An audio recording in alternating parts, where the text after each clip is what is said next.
बिस्मिल्लाहिर रहमानिर रहीम। আসসালামু আলাইকুম। Welcome back to my channel Nusrat cooking world থেকে আমি নুসরাত বলছি।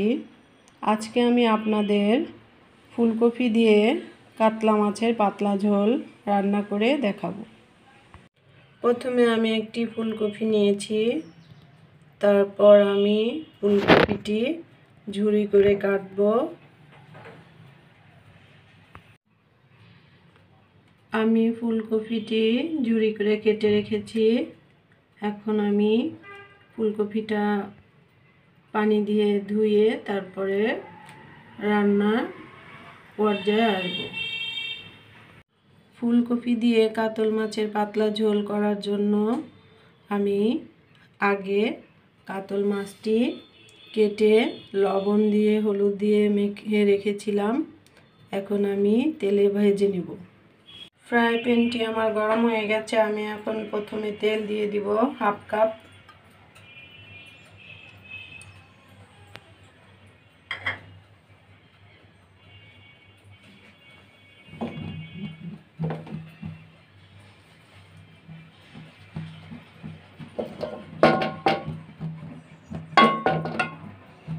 তারপর একে একে মাছগুলো দিয়ে দিব।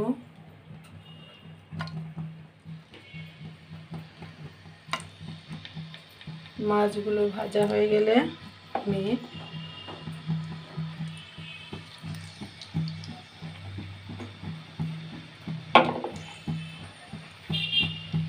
তরকারি রান্না করি। ফুলকপি দিয়ে কাতল মাছের পাতলা ঝোল রান্না করার জন্য প্রথমে আমি একটি কড়াই বসিয়ে নিয়েছি, তারপর চুলাটি অন করে নিব। এখন আমি প্রথমে তেল দিয়ে দিব হাফ কাপ, তারপর পেঁয়াজ কুচি করে রেখেছি 4টি। এখন আমি পেঁয়াজ দিয়ে দিব।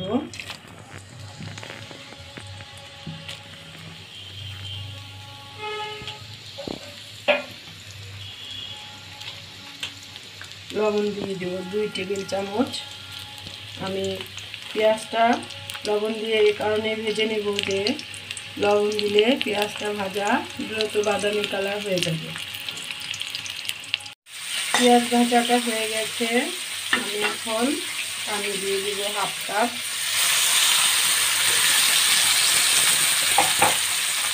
তারপরে একে একে সব মশলা দিয়ে দিব।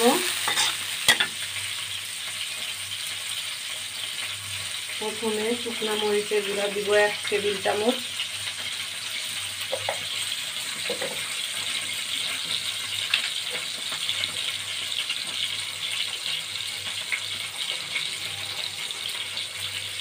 হলুদের গুঁড়া দিয়ে দিব 1.5 টেবিল চামচ।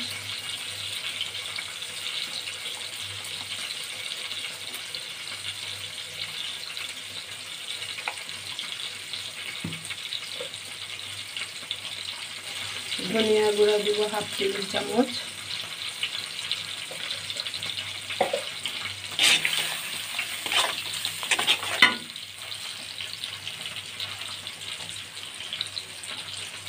আদা বাটা দিব 1 টেবিল চামচ।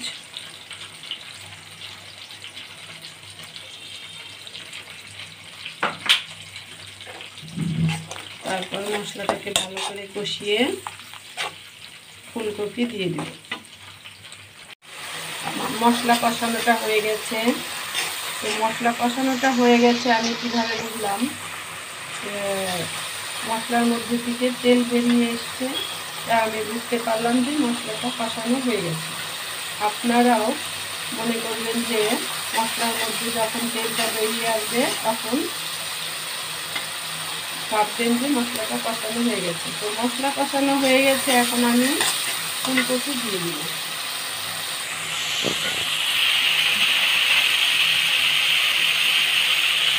ফুলকপি প্রথমে আমি দিয়ে ভালোভাবে নেড়ে পানি দিয়ে দেব।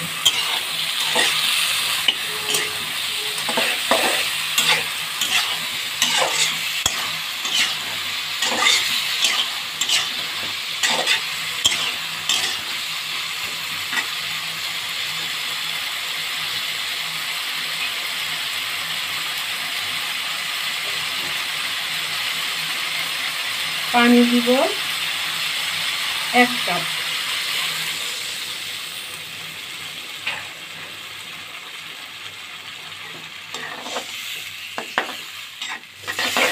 দশ মিনিট পর ফিরে আসছি। আমার 10 মিনিট হয়ে গেছে।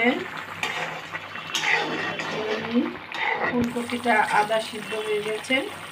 আমি এতে পানি দিয়ে দিব 2 কাপ। পানি দেওয়ার পর আমি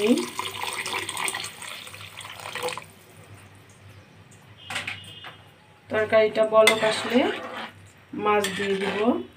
ততক্ষণে আমরা 15 মিনিট অপেক্ষা করব। আমার মাছ ভাজাটা হয়ে গেছে।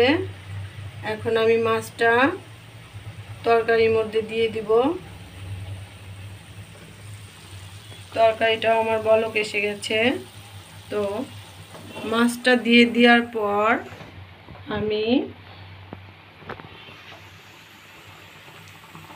তরকারি হতে যতক্ষণ লাগবে ততক্ষণ অপেক্ষা করব। আমার 15 মিনিট হয়ে গেছে। তো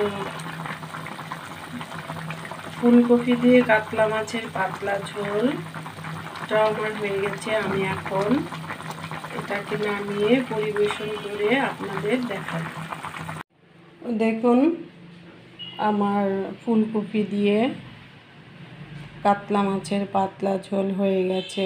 দেখতেও কত সুন্দর লাগছে, খেতেও মজা হবে। বাসায় আপনারা এভাবে ট্রাই করবেন। তো আমাকে লাইক কমেন্টসে জানাবেন কেমন লাগলো।